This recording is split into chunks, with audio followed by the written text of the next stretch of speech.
La bande dessinée est née, il y a aujourd'hui un consensus entre les spécialistes sur cette question, dans les années 1830. Ce qui fait d'elle la contemporaine, non pas du cinéma, mais de la photo, plus exactement du daguerréotype, hein, les premières photographies. Et celui que, je fais très vite hein, naturellement, mais celui que l'on considère comme le principal inventeur de la bande dessinée, c'était un Suisse francophone. La Suisse n'existait pas en tant que pays, mais bon, il habitait en tout cas Genève, et il s'appelait Rodolphe Töpffer. Si vous voulez écrire son nom, ça s'écrit T-O avec un tréma, P-2-F-E-R. Et il était fils de peintre, il était lui-même un très bon dessinateur et un écrivain, puisqu'il a aussi une œuvre littéraire. Et donc il faut sans doute avoir cette double compétence d'être à la fois un homme de mots, d'imagination, un raconteur d'histoire, et d'autre part quelqu'un qui est capable de les mettre en image, de les dessiner, pour inventer la bande dessinée. Et donc Töpffer a publié de son vivant plusieurs albums que l'on considère aujourd'hui comme les premiers livres de la bande dessinée jamais parus dans le monde. Ce qui veut dire que la bande dessinée, les premiers livres de bande dessinée étaient en français. Mais il n'était pas français pour autant, hein, puisqu'il était citoyen de Genève. Peut-être que certains titres de ces albums, vous les connaissez, Histoire de Monsieur Jabot, Histoire de Monsieur Vieuxbois, Monsieur Crépin. Bon, ce sont toujours des bourgeois ridicules dont il raconte l'histoire. Et ces albums ne s'adressaient pas du tout aux enfants, ils s'adressaient à un public d'adultes et plutôt des bourgeois, puisque les albums étaient imprimés à petit tirage et ils étaient relativement chers, donc ils n'étaient pas à la portée de toutes les bourses. Et donc la bande dessinée est née, plus tôt qu'on ne l'imagine, elle aura bientôt 200 ans, hein, sous forme de livre et pour un public d'adultes. Et tout au long du 19e siècle, en tout cas jusque dans les années 1880, elle va continuer à apparaître sous cette forme-là et pour ce public-là. Et puis, il va y avoir, au tournant du XXe siècle, un basculement. La bande dessinée va pénétrer la presse, en particulier la presse enfantine. Et on peut dire qu'après la Première Guerre mondiale, il y a une espèce de détournement de public ou de confiscation de public. Et la bande dessinée va principalement continuer d'exister dans la presse enfantine. Donc, elle s'est en quelque sorte ghettoisée. Il va falloir attendre un certain temps pour voir réapparaître une bande dessinée pour adultes et aussi pour que les livres de bande dessinée reprennent le pas sur la presse. Donc quand moi j'étais adolescent, la bande dessinée c'était avant tout un phénomène de presse. Toutes les bandes dessinées paraissaient dans des journaux qu'on appelait autrefois des illustrés, des magazines de bande dessinée. Moi j'ai grandi en Belgique, donc il y avait 2 grands journaux de bande dessinée qui étaient publiés en Belgique, c'était Tintin et Spirou. Toutes les semaines, il fallait choisir son camp, c'était comme de préférer les Beatles ou les Rolling Stones, ça vous classait. Hein. Donc moi j'étais plutôt Tintin, je vous dis ça en confidence. Il y avait seulement un petit nombre de bandes dessinées qui ensuite paraissaient sous forme de livres. Les plus demandées, les plus populaires, celles que le public réclamait. Mais il n'y avait pas d'album pour tout le monde. Et beaucoup de dessinateurs travaillaient uniquement pour la presse et n'ont jamais vu de leur temps leurs histoires publiées sous forme de livres. Et puis, donc, tout a changé. Et aujourd'hui, vous voyez qu'il paraît plus de 5000 bandes dessinées par an en France. Donc, on a une production livresque absolument pléthorique. Et la bande dessinée est, avec le livre de jeunesse, le secteur le plus dynamique de l'édition en France. Alors, s'il faut dater le moment où on entre dans la période moderne de la bande dessinée, je dirais, en tout cas pour le domaine français, on n'a pas le temps de faire un panorama international ici. Je dirais que c'est à la fin des années 60, autour du journal Pilote. Pilote est un hebdomadaire qui paraît depuis 1959 et qui est dirigé par René Goscinny, donc le scénariste de Astérix, de Lucky Luke, d'Is No Good, du Petit Nicolas. Un auteur de génie, mais aussi un très bon rédacteur en chef qui a su constituer autour de lui une équipe de talents de tout premier plan et des talents extrêmement divers. Ça va de Reiser à Druillet, en passant par Gottlieb, Mandrika, Cabu et Mézières, Giraud, bien d'autres, tous de futurs grands noms, grands maîtres de la bande dessinée française. Donc Pilote, moi je le lisais adolescent, je pense que c'est le meilleur journal de bande dessinée qu'on ait jamais vu. en France. Et surtout, c'est un journal qui, après avoir été initialement un journal pour les enfants, a accompagné leurs lecteurs dans leur avancée en âge. Donc c'est devenu insensiblement, au fil des années, un journal pour adolescents, puis pour étudiants, jeunes adultes, et qui s'est ouvert à des préoccupations qui n'avaient pas droit de citer dans la bande dessinée jusque-là.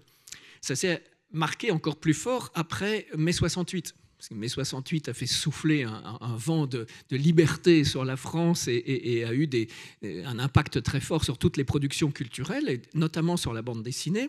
Et donc on a vu apparaître dans les pages de Pilote des bandes dessinées aux accents écologistes, féministes, sociaux, politiques, enfin toutes sortes de choses qui n'avaient pas cours dans les séries de divertissement pour les enfants. Ou alors de façon très, très indirecte, très, très voilée, très discrète. Bon, et puis, le journal Pilote a explosé en vol, on pourrait dire, puisque la plupart de ses vedettes sont parties pour créer à leur tour d'autres journaux, L'Écho des Savanes, Métal Hurlant, Fluide Glacial, etc. Donc tout ça, c'est des journaux qui ont été fondés par d'ex-stars du journal Pilote qui ont pris à un moment donné leur indépendance. Et ce sont les premiers journaux, ceux que je viens de mentionner, les premiers journaux de bande dessinée qu'on ait jamais vu publiés en France, avec sur la couverture la mention « réservé aux adultes ». Voilà. Moi, j'avais 15 ans quand est paru le premier numéro de l'Écho des Savanes. Naturellement, je l'ai immédiatement commandé, mais quand je l'ai ouvert et que j'ai vu Gottlieb se déchaîner dans la pornographie et la scatologie la plus débridée, etc., je me suis dit, pourvu que mes parents ne découvrent jamais que j'ai acheté un truc pareil, hein, parce que ça chaufferait pour moi. Donc, mon problème a été pendant des années de les planquer, toutes ces revues, de trouver des cachettes pour que je puisse continuer à les lire sans que mes parents s'en aperçoivent. C'était compliqué. Les années 70 ont donc été, je n'ai pas le temps de développer, mais une période de grande créativité dans la bande dessinée française. Et puis dans les années 80, il y a eu une espèce de reflux, comme l'histoire elle est cyclique, hein, vous savez, et donc ça a été une période de... Jean-Pierre Dionnet, grand éditeur historique de Métal Hurlant, dit c'est la reprise en main par les hommes en gris. Les hommes en gris, c'est les comptables, hein, c'est les gens qui ont une calculette à la main et qui regardent, quand il s'agit de publier quelque chose, avant tout, si ça va se vendre, si ça va rapporter de l'argent, et pas si c'est bien, si c'est intéressant, si c'est excitant. Et en effet, toutes les maisons d'édition indépendantes, dynamiques et créatives qui avaient vu le jour dans les années 70 ont été rachetées par des grands groupes à ce moment-là. Par exemple, les Humanoïdes Associés, la maison d'édition qui publiait Métal Hurlant, a été rachetée successivement par Hachette, puis revendue à un groupe suisse. Et donc, ils ont perdu leur indépendance. De même pour toutes les autres maisons. L'Écho des Savanes, c'était les éditions du Fromage, toute petite édition, ça a été racheté par Albin Michel. Grande maison. Et du coup, il y a eu une espèce de standardisation de la production. C'est-à-dire, on a pris moins de risques, on a été moins créatif, on a privilégié les genres qui marchaient. Et quand un auteur avait du succès, on encourageait les jeunes dessinateurs à l'imiter, à le copier. Donc on avait tout de suite toutes sortes de sous-produits qui se multipliaient, de bandes dessinées qui prenaient de la place et qui n'apportaient rien de plus, rien de nouveau, hein, qui copiaient quelque chose qui avait marché, mais en moins bien. Bon. Et ça, cette reprise en main, ce rétrécissement de la bande dessinée dans les années 80, c'est ce qui explique à son tour, par contre-coup, le deuxième moment d'effervescence créatrice qui va avoir lieu au début des années 90, celui auquel Lewis Trondheim va participer. Tout à l'heure, j'ai cité la maison d'édition L'Association, dont il est un des fondateurs. Ils étaient 6, 7 pour être exact, mais il y en a un qui est parti tout de suite, donc ils sont restés à 6. Et l'association, c'est aujourd'hui la maison la plus emblématique de ce mouvement qu'on a appelé l'édition alternative ou l'édition indépendante. Mais il y a plein d'autres éditeurs qui sont apparus au tout début des années 90 et qui existent encore aujourd'hui. Les éditions Cornelius, les éditions Six Pieds Sous Terre, les Requins-Marteaux, le Frémoc, etc., etc. Je pourrais continuer à les énumérer. Et donc tous ces gens-là, soit c'était des maisons d'édition qui étaient créées par des collectifs de jeunes dessinateurs, c'est le cas de l'association, soit c'était des amateurs éclairés qui investissaient leurs économies dans l'édition avec l'idée de secouer le cocotier, de proposer quelque chose de différent. Bon, les fondateurs de l'association, ça faisait quelques années qu'ils frappaient aux portes des grands éditeurs et qu'on ne voulait pas d'eux. Hein. Donc, ils ne trouvaient pas leur place. Le travail qu'ils proposaient ne correspondait pas à ce qu'attendaient les grands éditeurs qui, je viens de le dire, voulaient des choses assez normalisées, très, très balisées, très classiques. Donc ils se sont dit, puisqu'on ne veut pas de nous, on va prendre notre sort en main et on va nous-mêmes créer une structure dans laquelle on va pouvoir publier nos propres travaux. C'est comme ça que l'association a vu le jour. Alors, il y avait quand même un éditeur dans les années 70 qui s'inscrivait à contre-courant de tout ce que des années 80, 70 et 80, s'inscrivait à contre-courant de ce paysage que j'ai décrit. C'était les éditions Futuropolis. Alors ça existe toujours aussi, mais c'est plus exactement la même maison, parce que là aussi il y a eu des rachats en cascade. Donc au départ, Futuropolis, c'est une maison d'édition qui voit le jour au milieu des années 70, dirigée par une dessinatrice, Florence Sestac, et son compagnon, Étienne Robial, qui est graphiste. Un graphiste très très connu, c'est lui qui a fait tout l'habillage graphique de M6, de Canal+, par exemple, entre autres choses. Bon. Et donc, ils vont faire de l'édition de bande dessinée autrement, publier essentiellement en noir et blanc, alors que presque toute la production était en couleur, publier dans des formats atypiques, et mettre en avant ce qu'on pourrait appeler, par analogie à ce qu'on a connu dans le cinéma, une politique des auteurs. C'est-à-dire que c'était plus des séries avec des héros qui étaient au premier plan, mais c'était l'auteur lui-même. Et son univers, l'univers dont il était porteur, l'authenticité de son rapport à la création, sa parole unique. Et on encourageait donc l'originalité, la libre expression. Bon. Donc, les jeunes de l'association et des autres maisons d'édition qui sont apparues dans les années 90 se réclamaient de Futuropolis, se voyaient comme des enfants de Futuropolis. Et d'ailleurs, plusieurs des membres fondateurs de l'association, mais pas Lewis Trondheim, avaient publié leurs premiers travaux chez Futuropolis. Et les livres de l'association, je vais me concentrer sur l'association puisque c'est la maison à laquelle Lewis Trondheim a participé, avait un format qui n'était pas le format de l'album cartonné, couleur, à la française, qui comptait toujours le même nombre de pages. Parce que les éditeurs de bande dessinée avaient décidé une fois pour toutes qu'on ne pouvait pas dépasser 48 pages. 48 pages, c'est 3 cahiers de 16. On imprime par cahier. Et donc 3 cahiers pliés, ça donnait un album de 48 pages qu'on mettait sous carton. Parce qu'au-delà, l'album aurait été trop cher, les gens ne l'auraient pas acheté. C'est ce qu'on disait à l'époque. Donc 48 pages, c'est très peu. Pour un auteur de bande dessinée, 48 pages, ça fait en moyenne entre 200 et 250 images.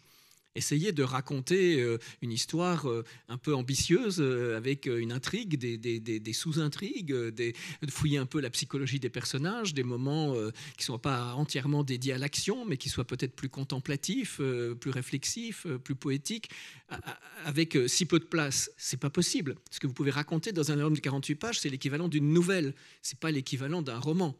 On ne pouvait pas imaginer Guerre et paix ou À la recherche du temps perdu en bande dessinée. C'était juste impensable. Bon, évidemment, je prends des exemples un peu extrêmes. Mais, donc, les fondateurs de l'association, ils vont dire, nous, on va casser ce moule du 48cc, 48 pages cartonnées couleur, et on va proposer des livres qui vont ressembler à des romans. Donc des albums de bande dessinée plus petits, format roman, en noir et blanc, couverture souple, avec des maquettes de couverture radicalement différentes de ce qu'on avait l'habitude de trouver sur une couverture d'album de BD. Et en plus, on ne va pas appeler ça des albums, on va appeler ça des livres de bande dessinée.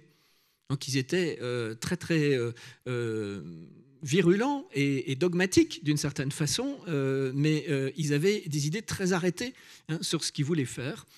Et leur ambition, en fait, c'était de faire pénétrer la bande dessinée dans les librairies généralistes, où on ne les trouvait pas. jusque-là, les bandes dessinées, on les trouvait dans les supermarchés et on les trouvait dans les librairies spécialisées. Et en France, on a un réseau assez dense de librairies de bandes dessinées. Il y en a au moins une dans toutes les villes, même moyennes. Mais dans les librairies généralistes, les librairies littéraires, il n'y avait pas de rayon bande dessinée. Et donc, leur ambition, c'était ça, c'était de trouver un nouveau lectorat, d'amener d'autres gens à s'intéresser à la bande dessinée, des lecteurs de livres, des lecteurs de littérature, à travers donc des livres qui eux-mêmes avaient un aspect différent et pouvaient peut-être les séduire, les attirer. Et ça a marché. Ça a mis quelques années, mais ça a marché, puisque aujourd'hui, rentrer dans n'importe quelle librairie, vous constatez qu'il y a un rayon bande dessinée, et il y a même un rayon manga, puisque désormais, c'est le manga qui est le secteur le plus dynamique du marché de la bande dessinée. Mais ce n'était donc pas le cas, sachez-le, il y a 30 ans, ni même encore 25 ans. Pas du tout. Donc ça, on le doit à ces gens-là. On le doit à la génération Trondheim, et à ses copains de l'association, au combat qui a été le leur. Et l'association, c'est une maison d'édition qui, au début, avait peu de moyens, évidemment, et ils bricolaient, ils se payaient très peu, etc. Ils ont eu, pour fêter l'an 2000, le passage, et leurs 10 ans, puisqu'ils avaient vu le jour en 90, donc en 2000, on changeait de siècle, on changeait de millénaire, ils se sont dit, on va marquer le coup, on va publier un livre comme on n'en a jamais vu. Et ça s'est appelé le Comics 2000, un album de bande dessinée de 2000 pages. Donc il était épais comme ça, qui était une anthologie de la jeune création en bande dessinée, mais au plan international. C'est-à-dire qu'ils avaient lancé un appel qui avait été répercuté dans le monde entier. Tout le monde pouvait proposer des pages. La contrainte, c'était qu'il fallait qu'elles soient sans texte. Donc, bande dessinée muette, comme on en a vu beaucoup dans l'exposition qu'on a visitée tout à l'heure. Et ça avait l'avantage d'éviter les problèmes de traduction. Le livre pouvait voyager dans le monde entier tel quel, sans avoir besoin d'être traduit. Donc, ce Comics 2000 est paru. C'est un tirage de 8000 exemplaires, il n'a jamais été réimprimé, c'est devenu un livre qui est extrêmement rare et recherché aujourd'hui, vous pouvez l'imaginer. Il y avait 329 dessinateurs de à peu près 70 pays différents qui ont participé. Donc on a découvert que ce mouvement de la nouvelle bande dessinée était en fait quelque chose d'international. Que ce qui se passait en France, il y avait des gens qui faisaient la même chose ailleurs. Et pour la première fois, ils étaient tous rassemblés dans un même livre. C'était formidable. Mais ce livre, comme il a coûté très cher à fabriquer, a failli tuer l'association. Et ce qui les a sauvés, c'est qu'en cette même année 2000, ils ont publié le premier album de Persépolis, de Marjane Satrapi. J'imagine que beaucoup d'entre vous voient ce que c'est. Il y a eu 4 albums entre 2000 et 2003. Personne ne s'attendait à ce que Persépolis, ça fasse un succès. C'était une dessinatrice complètement inconnue, qui dessinait correctement, mais sans plus. Enfin, c'était pas une génie du dessin. Et qui venait d'un pays, l'Iran, qui n'avait aucune tradition en matière de bande dessinée. Bon.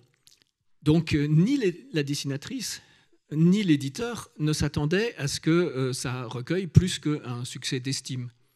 En fait, il s'en est vendu plus d'1 million d'exemplaires, ça a été traduit à peu près dans le monde entier, porté à l'écran, etc. Et évidemment, ça a apporté à l'association une aisance financière, ça a changé complètement la vie pour cette maison d'édition. Je dis souvent, nul n'est à l'abri d'un succès. Eh bien, voilà, c'est ce qui leur est arrivé.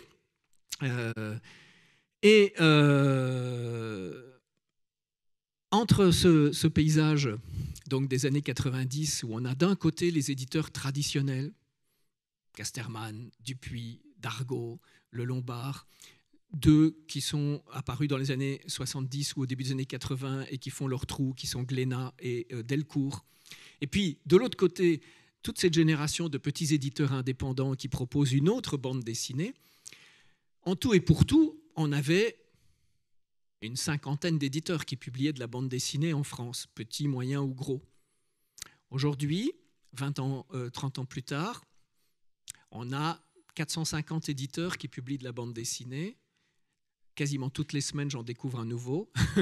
Tous les éditeurs traditionnels généralistes littéraires se sont mis à publier de la bande dessinée, même quand ils ne le faisaient pas auparavant, hein, puisque pendant longtemps, l'édition de bande dessinée, elle était aux mains d'éditeurs spécialisés. Les éditeurs de bande dessinée ne publiaient que de la bande dessinée. C'était des éditeurs de bande dessinée et d'à peu près rien d'autre. Bon, Casterman faisait un peu de livres pour la jeunesse, Glénat faisait un peu de livres de mer et de montagne. Enfin, c'était périphérique, c'était avant tout des éditeurs de bande dessinée, ils étaient spécialisés.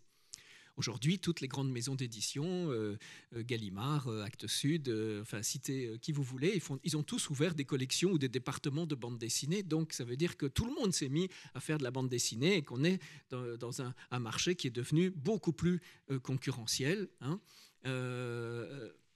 et complexe, mais qui aussi offre beaucoup plus de possibilités pour les jeunes dessinateurs qu'à l'époque où Lewis Trondheim a débuté.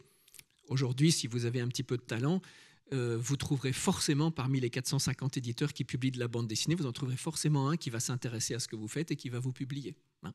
Je ne pense pas qu'il y ait de génie méconnu dans la bande dessinée. Ça n'existe pas.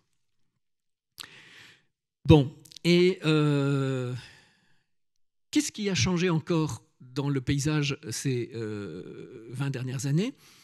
Eh bien, je dirais trois choses, trois mouvements importants.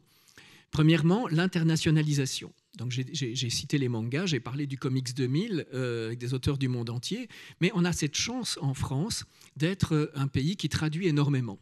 Et on est certainement, de tous les pays, celui qui offre la visibilité la plus grande aux bandes dessinées étrangères. Donc, tout ce qui se fait de bien en Amérique du Nord est traduit chez nous, tout ce qui se fait de bien en Asie est traduit chez nous, et ce qui se fait de bien dans les autres pays d'Europe aussi. Alors, il y a des régions du monde où on fait peu de bandes dessinées, on en fait moins, donc il y a certainement ici ou là des choses qui nous échappent, mais enfin, globalement, on traduit beaucoup plus que les autres pays ne le font, et donc nous avons cette chance d'avoir un accès à la bande dessinée internationale, au meilleur de la bande dessinée internationale, d'avoir une visibilité en permanente sur ce qui se crée ailleurs. Ça, c'est formidable. Ça n'a pas toujours été le cas dans le passé, mais aujourd'hui, on a cette chance-là. Deuxièmement, la féminisation de la bande dessinée. Ça, c'est vraiment une des tendances spectaculaires de ces 20 dernières années, puisque pendant longtemps, la bande dessinée, ça a été avant tout une histoire de mecs. Il y a eu historiquement quelques journaux de bande dessinée qui s'adressaient aux petites filles ou aux jeunes filles. En 1905, il y avait la Semaine de Suzette qui publiait Bécassine, par exemple. C'était un journal pour les petites filles. Mais d'une façon générale, les bandes dessinées étaient créées par des hommes, essentiellement pour un lectorat masculin. Et ça a changé. D'après les chiffres dont on dispose, en 2000, il y avait à peu près 5% de femmes dans la profession. Parmi les créateurs de bandes dessinées, il n'y avait que 5% de femmes. Donc c'est ridiculement peu. Surtout si on sait qu'à la même époque, les femmes étaient majoritaires dans la littérature pour la jeunesse, et notamment les illustratrices. C'est-à-dire que quand une femme voulait dessiner, on lui disait « fais de l'illustration pour les enfants, mais ne fais pas de la bande dessinée. Ne va pas te fourvoyer dans la bande dessinée, ce n'est pas pour les femmes. » Bon. Aujourd'hui, on n'a pas un chiffre très précis, mais on estime qu'il y a plus de 30% des créateurs de bande dessinée qui sont des femmes. Donc c'est pas mal quand même comme évolution. Hein. Et je vois que dans les écoles spécialisées, les écoles où on apprend le métier à de futurs dessinateurs, les filles sont majoritaires désormais. Elles comptent à peu près pour 2 tiers d'étudiantes pour 1 tiers d'étudiants. Ça veut dire que ce mouvement va s'accentuer, hein, et qu'on va vers une sorte de parité. Donc ça, c'est bien aussi, parce que évidemment, les femmes ont contribué à la diversification de la production. Elles ont amené aussi d'autres sensibilités, d'autres sujets, d'autres façons de traiter les sujets qu'elles abordent. Et la bande dessinée ne s'en porte que mieux. La troisième grande évolution, c'est l'ouverture de la bande dessinée à ce que j'appelle la non-fiction. Pendant longtemps, la bande dessinée, c'était une littérature de divertissement, une littérature d'évasion. Il y avait 2 grands types de bande dessinée. Il y avait la bande dessinée d'humour d'un côté et la bande dessinée d'aventure de l'autre. La bande dessinée d'humour était l'héritière de la caricature. telle qu'elle s'était développée historiquement depuis le XVIIe, XVIIIe siècle, et le XIXe siècle ayant été un âge d'or de la caricature, du dessin d'humour, du dessin de presse. La bande dessinée d'humour, elle dérive de ça, elle vient de là. Et puis la bande dessinée d'aventure, la bande dessinée épique, elle était l'héritière de la littérature populaire. C'est-à-dire tous ces romans de gare, romans feuilletons, aux États-Unis les pulps, les dime novels, qui développaient des histoires de science-fiction, de fantastique, de KPDP, des récits historiques, du western, et ainsi de suite. Donc la bande dessinée avait capté l'héritage de tous ces genres-là, toutes les déclinaisons de l'aventure. Et c'est ce qui explique aussi pourquoi c'était une littérature pour les garçons. C'est que les héros de ces récits d'aventure, c'était toujours des hommes, évidemment. Ils étaient explorateurs, ils étaient pilotes de chasse, ils étaient cosmonautes, ils étaient cow-boys, ils étaient détectives. C'était toujours des déclinaisons de l'aventurier mâle, et il n'y avait pas de place pour des héroïnes, ou éventuellement un rôle secondaire plus ou moins effacé, mais c'est tout. Donc, la bande dessinée, c'était une littérature de fiction, d'évasion, de divertissement. Et ce qu'on a vu se développer dans la période moderne, c'est tout ce qui relève de la non-fiction. On a parlé dans l'exposition de l'autobiographie, donc, que Lewis Trondheim pratique, mais pas que lui. Il y en a beaucoup d'autres, évidemment, David B., Fabrice No, et puis pas mal de dessinatrices aussi. Marjane Satrapi, c'est sa propre histoire qu'elle raconte dans Persépolis, son enfance, son adolescence, sa jeunesse, en France, en Autriche et bien sûr en Iran.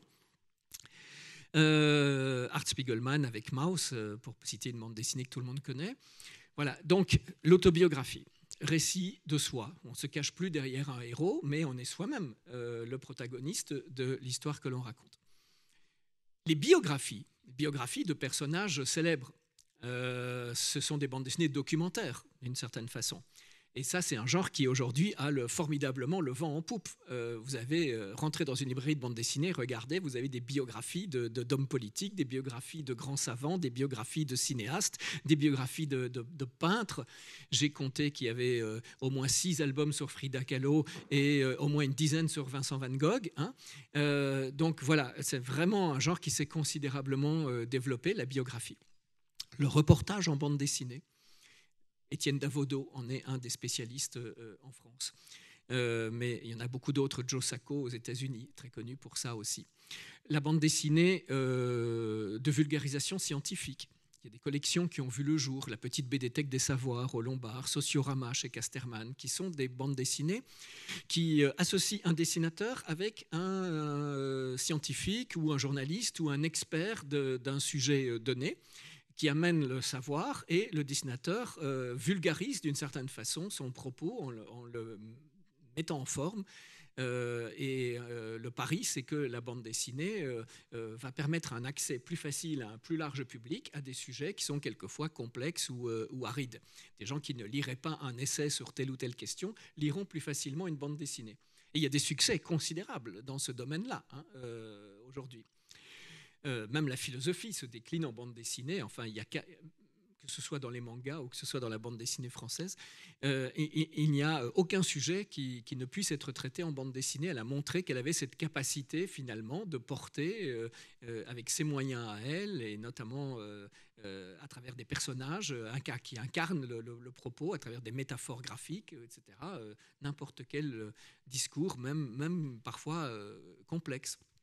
Donc, vous avez des essais en bande dessinée aujourd'hui. Des gens qui... Moi, par exemple, je suis aussi éditeur. Chez Actes Sud, je dirige une collection de bandes dessinées. Et j'ai publié 1 ou 2 livres qui sont des essais en bande dessinée. Par exemple, un livre qui s'appelait Bande d'arrêt d'urgence et qui est un pamphlet contre la civilisation de la voiture. Il y a 20 ans encore, un livre comme ça aurait été un livre de texte. On n'aurait pas pensé à le faire en bande dessinée. Mais là, l'auteur a choisi la forme de la BD pour faire passer ses idées. J'ai publié une thèse de doctorat en bande dessinée. La première thèse de doctorat soutenue aux États-Unis sous la forme d'une bande dessinée en sciences de l'éducation. Aux États-Unis, c'est paru aux presses universitaires de Harvard. C'est quand même pas rien. Et moi, j'ai fait la traduction française. Ça s'appelle Unflattening en anglais, le déploiement en français. Donc, vous voyez, j'en oublie certainement, mais tout ça, ce sont des déclinaisons de ce qu'on peut appeler la bande dessinée de non-fiction, où on ne va pas, comme dans beaucoup d'histoires que Lewis Trondheim a pu créer, emprunter les chemins de l'imaginaire, mais où on parle du réel, on parle du vécu, on parle du vrai, on parle de questions de société, on parle de sujets qui nous interpellent. Beaucoup de livres sur la santé, sur le corps, sur la sexualité en bande dessinée, et les femmes, elles ont notamment apporté pas mal de choses dans ce domaine-là. Bon.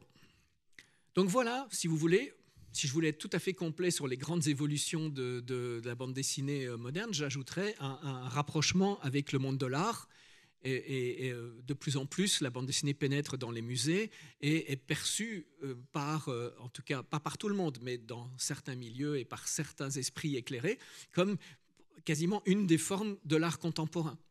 Vous faites de l'art aujourd'hui, vous pouvez choisir de faire de l'installation, de la vidéo, de la peinture si vous voulez, mais vous pouvez aussi faire de la bande dessinée. Et il y a des auteurs de bande dessinée qui ont même une double production, il y a une production destinée à la librairie, qui s'incarne dans des livres, et une autre production différente destinée au circuit des galeries, au marché de l'art. Bon. Voilà. Le temps passe, je m'en aperçois, je suis toujours très bavard. Et voilà, en gros, donc, où on en est aujourd'hui. Alors, Lewis Trondheim, là-dedans, eh bien, en tant que fondateur de l'association, évidemment, déjà, il a participé pleinement à toutes ces évolutions pour les raisons que j'ai décrites. Approximativement, a été reconnu comme un des premiers jalons importants de l'autobiographie dessinée. Et en plus, il est un des membres fondateurs de l'Oubapo, qui est perçu comme une sorte d'avant-garde ludique en bande dessinée. Donc, on peut dire que Lewis a pleinement participé des évolutions contemporaines dont je viens de parler.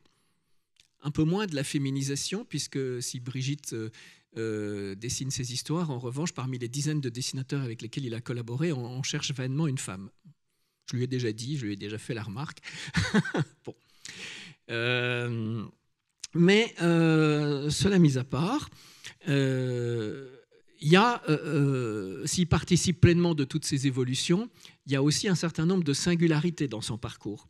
Par exemple, le fait qu'il soit, comme je l'ai dit tout à l'heure, autodidacte, à un moment où les écoles de bande dessinée se sont multipliées. Et c'est vrai qu'autrefois, on ne pouvait pas apprendre la bande dessinée à l'école, donc la plupart des dessinateurs étaient autodidactes ou apprenaient comme assistants auprès d'un dessinateur confirmé. Ils étaient engagés pour gommer, tracer les cadres, etc. Et puis petit à petit, ils apprenaient le métier comme ça, dans l'ombre d'un maître. Bon, donc aujourd'hui, quasiment tous les dessinateurs sortent d'écoles spécialisées. L'écrasante majorité d'entre eux, Lewis, il n'est pas issu de cette filière-là. Ce n'est pas non plus un fils de l'underground américain comme Matt Conture ou Jean-Christophe Menu, qui sont aussi des fondateurs de l'association, qui se revendiquent de l'héritage de cette bande dessinée américaine apparue sur la côte ouest à la fin des années 60, dont Robert Crumb est le représentant le plus connu, qui est une bande dessinée contestataire, prônant justement la libre expression, s'attaquant à tous les tabous de la société américaine, etc. Bon, Lewis Trondheim, pas du tout. Lui, c'est l'héritier de Mickey, de Tintin, d'une bande dessinée très classique et très populaire. Il vient de là et il n'a pas subi ces influences venant des marges, je dirais. Au sein de l'association, il est aussi le seul à être entré dans une logique de série, avec Lapino, avec Ralph Azam, donc des séries d'albums, 10, 15, 20 albums consacrés à un même personnage, à un même univers. Ça, c'est quelque chose que la plupart des dessinateurs de la nouvelle bande dessinée ont jeté aux orties. Ils ont dit, non, nous, on ne veut plus de ça. On en a marre de dessiner toute notre vie la même chose. Et c'est une des raisons pour lesquelles la tant d'auteurs de bande dessinée se dessèchent petit à petit et finissent par se copier eux-mêmes et par perdre toute fraîcheur dans leur inspiration. Parce que vous imaginez dessiner Lucky Luke pendant 40 ou 50 ans, bon, ça va un moment, quoi. Lewis, lui, même s'il est ouvert à plein d'expériences et qu'il fait plein de choses différentes, il a cette chance d'être très rapide, très prolifique. Malgré tout, il est resté fidèle à cette notion de la série, du héros, des univers de genre, au sens donc de la littérature populaire dont j'ai parlé tout à l'heure. C'est quelqu'un qui, à côté de ses activités de dessinateur et de scénariste, a toujours exercé des responsabilités d'éditeur, que ce soit au sein de l'association, où il a été jusqu'à récemment membre du comité éditorial qui choisit les projets, qui décide de ce qui va être publié, ou que ce soit chez Delcourt, un grand éditeur, où il dirige une collection, encore aujourd'hui, qui s'appelle Shampoing. C'est... bon... Le reste, je vous l'ai dit tout à l'heure en visitant, je regarde dans mes notes, mais je vous ai tout dit en visitant l'exposition. Bon. Donc, ce qu'on pourrait dire de lui, si vous voulez, c'est qu'il incarne une figure de la réconciliation entre la bande dessinée moderne et la bande dessinée traditionnelle. Il arrive à tenir ensemble les deux bouts. Et il est peut-être un des seuls à faire ça.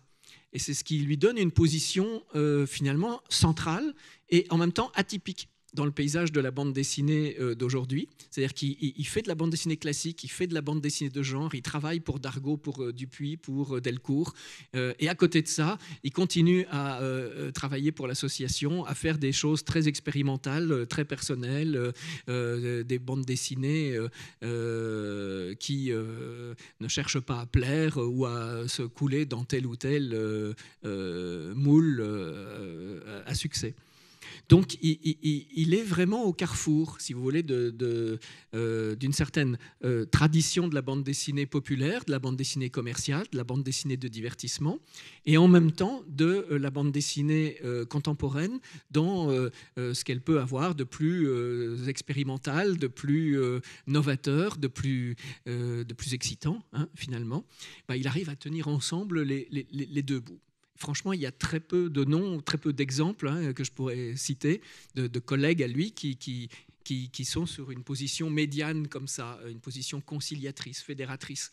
C'est, à mon avis, ce qui fait donc la singularité de sa place dans le paysage de la bande dessinée.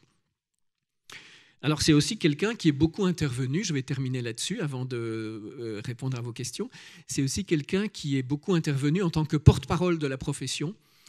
Il a milité pour la constitution d'un syndicat des auteurs de bande dessinée qui existe désormais, qui est le SNAC BD, mais où il a exercé des responsabilités au début. On l'a vu à la tête de plusieurs cortèges de revendications pour les droits des auteurs. Il a participé à pas mal de réunions avec les représentants du ministère, etc., parce qu'il y aurait beaucoup à dire sur le statut des auteurs, sur la précarité de leur statut, sur le fait que plus de la moitié des auteurs de bande dessinée vivent en dessous du seuil de pauvreté, en particulier chez les femmes, c'est encore plus flagrant chez les dessinatrices que chez les dessinateurs.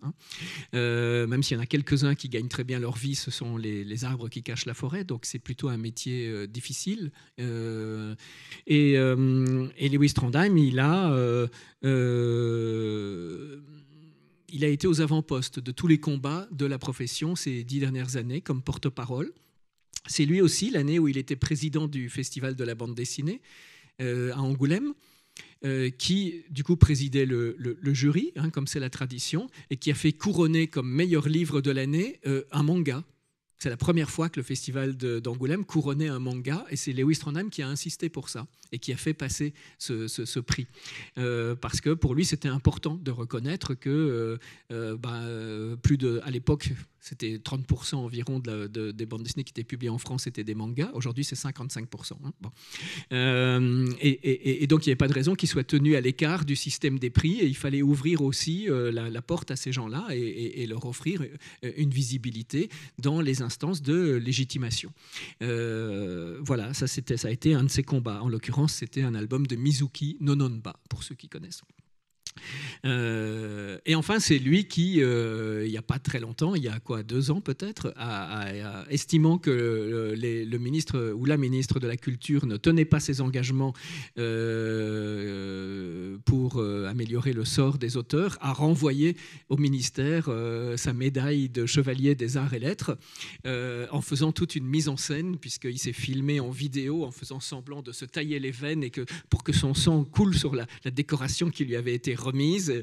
En fait, c'était du faux sang, hein, c'était de l'encre rouge. Bon, c'était une mise en scène qu'il avait imaginée, mais enfin, ça a été très diffusé sur les réseaux sociaux, comme vous pouvez l'imaginer. Et donc, voilà, Lewis, c'est aussi une figure. C'est une figure dans la profession. C'est quelqu'un qui est capable de gestes comme ça, hautement symboliques, et dont la voix porte. Voilà, j'ai essayé de vous brosser rapidement le paysage de la bande dessinée d'aujourd'hui et vous dire un peu quelle place Lewis y occupait. Mais maintenant, je suis prêt à répondre à toutes les questions que vous auriez envie de me poser.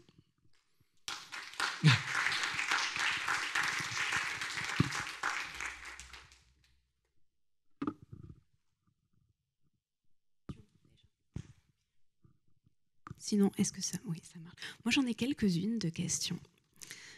Et notamment, là, vous parliez du coup du fait qu'en France, on donne beaucoup de place à la BD étrangère. Et est-ce que l'inverse est également vrai? Je pense à ça parce qu'on a reçu du coup de Lewis Trondheim pas mal de BD en langue étrangère. Donc, on sait que ça existe, que c'est exporté, mais est-ce que c'est pareil, juste une niche, quelques auteurs, ou est-ce que c'est fait plus largement?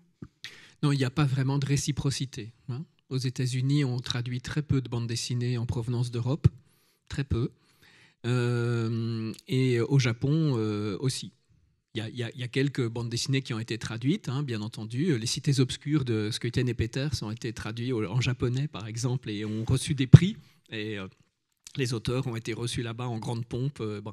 Mais ça reste des épiphénomènes. Globalement, il n'y a aucune commune mesure entre ce qui est traduit dans un sens et ce qui l'est par réciprocité dans l'autre. Hein. Ce sont des marchés qui sont beaucoup plus fermés, beaucoup plus protectionnistes. Et le Japon, c'est très particulier parce que moi qui enseigne à l'école, enfin jusqu'à l'année dernière en tout cas, j'enseignais à l'école de l'image d'Angoulême qui forme des auteurs de bande dessinée. On accueille des étudiants du monde entier au niveau du master BD, mais vraiment de partout, hein, et notamment d'Asie, mais jamais de japonais. On a des étudiants chinois, on a des étudiants qui viennent de Taïwan, on a des étudiants coréens, etc. On n'a jamais accueilli un seul japonais. Ça ne les intéresse pas de venir voir ce qu'on fait en Europe, de se frotter à une autre tradition. Non, ils restent chez eux. C'est vraiment très, très fermé. Et puis en Europe, il faut savoir que le marché français, c'est de loin le marché le plus prospère, le plus dynamique pour la bande dessinée, et que dans les autres pays, les tirages sont faibles. C'est des marchés de niche, hein, notamment pour tout ce qui est création. Les tirages sont rarement de plus de 2000 exemplaires. Donc, c'est compliqué de prendre le risque de traduire un auteur étranger. Il y a en plus les frais de traduction. Et les éditeurs sont très prudents. Ils traduisent un peu, mais ça ne rapporte rien à personne. Hein, et en tout cas, c'est beaucoup moins que dans l'autre sens. C'est pour ça que je l'ai dit tout à l'heure, on est vraiment privilégiés. On est les seuls à avoir cet accès à la production internationale.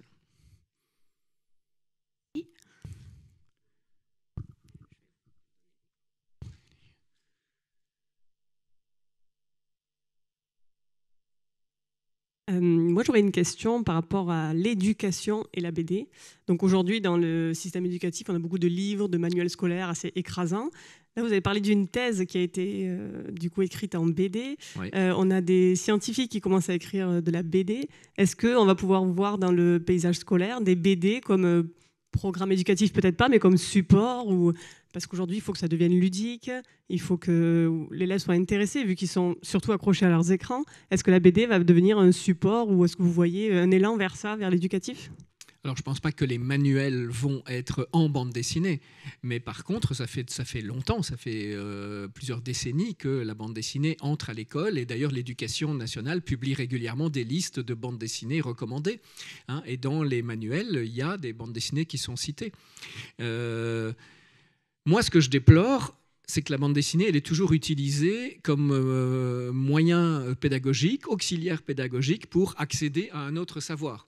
C'est-à-dire notamment en classe de français, au lieu de lire tel ou tel classique, on va lire la version en bande dessinée. Hein, on va lire Proust en bande dessinée au lieu de lire Proust, parce que Proust, aujourd'hui, c'est considéré comme trop compliqué, hein, pour que les enfants ou les adolescents puissent y accéder. Donc, on leur propose la version en BD. Mais je pense que Proust, il s'est déjà retourné quelques fois dans sa tombe. Hein. De même dans les cours d'histoire. On va aborder telle ou telle période. Une bonne façon de le faire, ça va être de mettre entre les mains des élèves une bande dessinée qui se passe à ce moment-là. Ils vont ainsi voir ce qu'était l'architecture, ce qu'étaient les costumes, et ça sera une porte d'entrée. Donc, les enseignants y voient un facilitateur. Mais on n'étudie jamais le langage de la bande dessinée. On n'apprend pas aux élèves à déchiffrer l'image à l'école. On ne leur apprend pas à lire une image. Il y a des analphabètes, il y a aussi ce que certains ont appelé des aniconettes, des gens qui sont incapables de lire des images convenablement, qui ne perçoivent pas ce qui se passe dans une image, qui n'en décodent pas les enjeux, etc. Bon, cet enseignement-là, il n'est absolument pas donné, nulle part. Hein. Et puis surtout, quand on regarde les listes de bandes dessinées qui sont recommandées par l'Éducation nationale, elles font absolument fi de toute considération esthétique ou de qualité. C'est-à-dire que c'est toujours une prime au sujet. On cherche une bande dessinée qui traite de tel sujet et qui donc correspond à quelque chose qui est dans le programme, qu'il faut enseigner. Donc en fait, ce que vous dites, c'est qu'il faudrait, un peu comme on voit ça avec les médias, c'est une éducation aux médias, mais une éducation au format BD ou à la compréhension de la BD avant de pouvoir l'intégrer. Et est-ce qu'on n'aurait pas justement intérêt à avoir des partenariats entre les gens qui, comme vous, ont une connaissance de la BD qui est pour moi fantastique parce que je la connais quasiment pas, et qui pourrait justement amener plus intelligemment cet outil-là auprès des jeunes, parce qu'effectivement un outil qui n'est ni attractif parce que les dessins ne sont pas de qualité ou les textes ne sont pas attractifs, enfin, on va les décevoir forcément. Oui, il vaut mieux s'adresser effectivement à des gens qui connaissent le sujet. Ça, c'est vrai pour tout, hein, pour la bande dessinée aussi, j'imagine. Mais bon, pour moi, la bande dessinée n'a pas grand-chose à gagner à entrer massivement à l'école, hein, si vous voulez. Les jeunes lisent beaucoup de bandes dessinées, mais ils s'en détournent assez tôt parce qu'à partir de 15 ans, ils lisent plus. Ils n'ont plus le temps. Ils lisent plus rien. Ils ne lisent pas de bande dessinée, mais ils ne lisent pas autre chose non plus. Il y a eu une grande enquête sur la lecture des bandes dessinées en France qui date maintenant d'une dizaine d'années, qui avait été conduite par le ministère de la Culture en association avec la BPI, la Bibliothèque publique d'information à Paris, et j'avais participé au questionnaire, à l'élaboration du questionnaire. C'est la plus grande enquête qui ait jamais été faite. On a interrogé 4500 personnes selon toutes les méthodes les plus sérieuses d'échantillonnage, etc. Bien, on s'est aperçu qu'à l'âge de 15 ans, il y avait déjà plus de personnes qui répondaient « j'ai été lecteur de bande dessinée, mais je ne le suis plus », que de gens qui déclaraient lire des bandes dessinées. C'est-à-dire qu'on a déjà perdu plus de la moitié des lecteurs à 15 ans. Et ça, malgré le fait qu'il existe une production pour adultes abondante. Hein. Bon, le gros des lecteurs de bande dessinée continue à se recruter dans les moins de 15 ans, statistiquement parlant, quantitativement parlant. Et puis c'est une lecture qui est abandonnée, soit au profit d'autres lectures, soit au profit d'aucune lecture. Bon. Mais je ne pense pas que le fait d'introduire la bande dessinée à l'école, ça nous permettrait de récupérer ces lecteurs-là. Hein.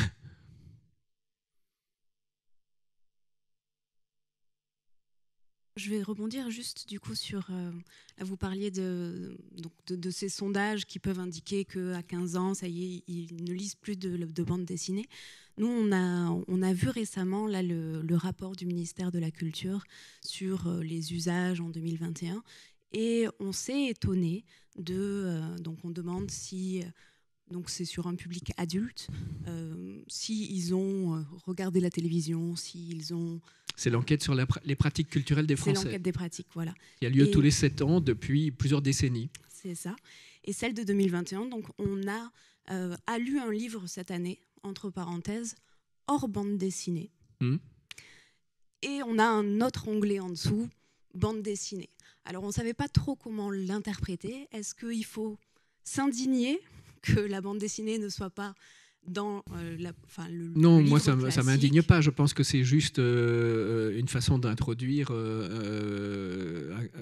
peu plus de discrimination et donc des résultats plus fins, d'avoir des résultats plus fins, dire ok, les gens lisent, mais qu'est-ce qu'ils lisent?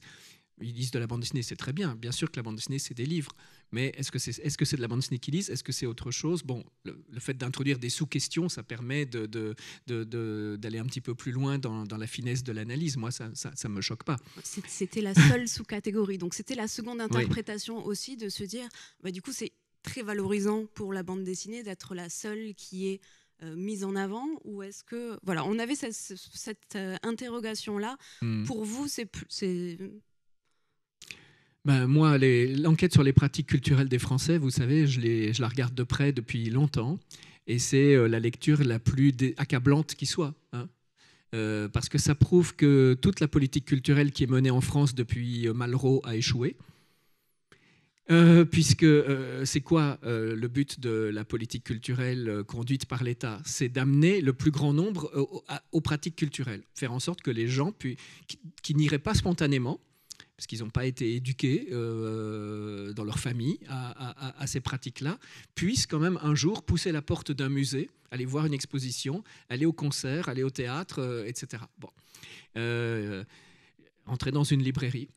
Bon, eh bien, on s'aperçoit qu'au fil du temps, ils sont de moins en moins nombreux, au lieu d'être de plus en plus nombreux. On a eu beau créer les maisons de la culture, puis les FRAC, des salles de spectacle, des zéniths, etc. Enfin, tous les outils, des médiathèques. On est dans une médiathèque ici. Tous les outils formidables dont on dispose aujourd'hui, et notamment de décentralisation culturelle, qui amènent la culture dans tous les territoires, on s'aperçoit qu'il n'y a pas plus de monde aujourd'hui qui va au théâtre ou à l'opéra ou au musée qu'il y a 30 ans. Non, c'est pas vrai, il n'y en a pas plus, malgré tous ces efforts qui ont été déployés. Donc, on peut se dire que ça a échoué. Et en ce qui concerne la lecture, c'est encore plus effrayant, parce que avant, je n'ai pas vu celle de 2021, mais avant, il y avait, je ne sais pas si c'est toujours le cas, plusieurs catégories de lecteurs. Donc on discriminait les gros lecteurs, les lecteurs moyens, ceux qui lisaient quand même un petit peu. Bon. Les gros lecteurs, c'était les lecteurs qui lisaient plus de 25 livres par an. Et comme à chaque fois qu'on faisait une nouvelle enquête, ils étaient de moins en moins nombreux, on a abaissé le palier. Donc on est passé de 25 livres à, je ne sais plus avec certitude, mais je crois que c'est 15. Donc on a diminué le niveau d'exigence pour essayer de récupérer quelques soi-disant gros lecteurs, mais qu'avant on appelait des lecteurs moyens, quoi, hein. Bon. On est obligé de faire ça, sinon on les perd, sinon il n'y en a plus. Bon. C'est désolant de dire ça dans un endroit comme celui-ci, mais c'est la réalité des enquêtes, hein, la réalité des chiffres.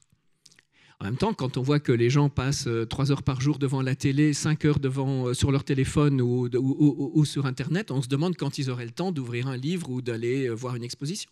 Le temps n'est pas divisable et multipliable à l'infini, hein. Donc les pratiques ont évolué et les loisirs ont évolué. Et ça se fait au détriment des formes de culture classique, de la culture humaniste, la grande culture d'autrefois, quoi. Bon, c'est certain. Alors justement, vous abordez la question du téléphone, de la télé, des ordinateurs. Moi, ma question, c'est est-ce que justement, ce n'est pas aussi aux pratiques culturelles anciennes de s'adapter aux nouvelles pratiques de la population et de changer les supports, d'amener d'autres choses, de nouvelles façons de lire. On observe au Japon, en Corée, etc., qu'en fait, parmi toutes les personnes qui sont dans les transports en commun sur leur téléphone, les 3/4 lisent. Les 3/4 sont en train de lire, mais parce qu'ils ont des outils adaptés, parce que l'édition, c'est aussi adapté au format. Est-ce que c'est pas à nous aussi de nous adapter et de changer nos vieilles lignes éditoriales, sans oublier le papier, parce que le papier restera un élément fondamental de la lecture. Oui, mais figurez-vous que les éditeurs, et ça fait longtemps qu'ils y pensent. Donc, il existe des plateformes où on peut, moyennant un abonnement modique, avoir accès au catalogue entier de grands éditeurs de bande dessinée qui ont tout numérisé. Donc, on peut tout lire sur écran aujourd'hui, quasiment. Et il existe aussi des bandes dessinées qui sont conçues pour Instagram ou pour le format téléphone. Bon. Il se trouve que autant ça s'est beaucoup développé en Asie, ce qu'on appelle là-bas le webtoon. Donc, on fait défiler les cases une par une sur l'écran de son téléphone. En Corée, c'est devenu le mode de lecture majoritaire par rapport au papier. Autant chez nous, ça reste un marché de niche. Ça ne s'est pas développé, contrairement à toutes les prédictions. Il y a 20 ans, il y avait des tas d'articles qui disaient le papier c'est mort. Dans 10 ans, il n'y aura plus de livres, tout le monde lira sur écran. Et ça ne s'est pas produit. C'est-à-dire qu'on est dans un pays qui, jusqu'à présent, reste attaché à la culture du livre, à la culture du papier. On est un pays de vieilles traditions littéraires avec un réseau de librairies absolument exceptionnel, qui n'a son pareil nulle part ailleurs, là encore. Petit à petit, la part du numérique grignote quelques pourcents. Ça s'est un petit peu accéléré pendant les confinements, puisque les librairies ont été déclarées d'abord non essentielles et ont fermé. Donc, les gens qui voulaient lire se rabattaient sur d'autres supports. Mais ça reste malgré tout un marché de niche jusqu'à présent. Et en termes de chiffre d'affaires, pour les éditeurs, ça ne représente pas grand-chose. Vraiment. Donc, nous, on ne fait que constater. La demande du public ne s'est pas portée massivement là-dessus. Alors, je mettrai une petite nuance quand même dans ce que vous dites, étant donné que dans les publics jeunes et adolescents actuels, on observe qu'ils lisent beaucoup sur leurs écrans, sauf qu'ils lisent, des choses craquées, illégales, peut-être parce qu'ils n'ont pas trouvé d'offres adaptées, peut-être parce que les parents aussi n'ont pas connaissance de cet outil-là, peut-être parce qu'on leur a trop rabâché que le papier, c'était le papier... il fallait des livres en papier, je ne sais pas. Donc, est-ce que pour vous, c'est perdu d'avance ou est-ce qu'il y a vraiment peut-être encore un public à trouver au niveau du numérique ? Sans parler de finances. Il y a sûrement un public à trouver. Il existe, il va probablement se développer. Est-ce qu'il arrivera un moment où on atteindra un point de bascule, c'est-à-dire où il y aura plus de gens qui voudront lire sur écran que sur papier ? Je n'en sais rien. Je ne fais pas de pronostic. Je ne suis pas Madame Soleil. Demain est fait pour me surprendre et pas pour me conforter dans les idées toutes faites que je pourrais en avoir aujourd'hui. Donc, je ne sais pas. Mais ce que je sais, c'est que moi, en tant que lecteur, évidemment, je suis un vieux crouton par rapport à la plupart de ceux que j'ai en face de moi, là, en ce moment. Moi, je n'ai pas d'appétence. Lire des bandes dessinées autrement que sur papier, ça ne me fait pas envie. Je suis déjà devant l'ordinateur toute la journée pour le travail. Je n'ai pas envie en plus de lire mes BD sur écran. Franchement, je n'ai pas du tout envie de ça. Donc, pour ma part, je ne ferai pas ce mouvement-là. Mais c'est une question aussi très générationnelle. Je ne suis pas né dans l'environnement numérique.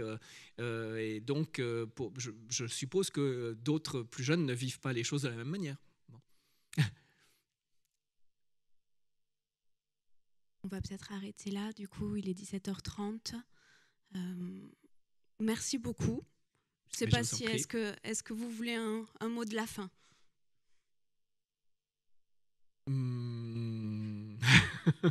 Non.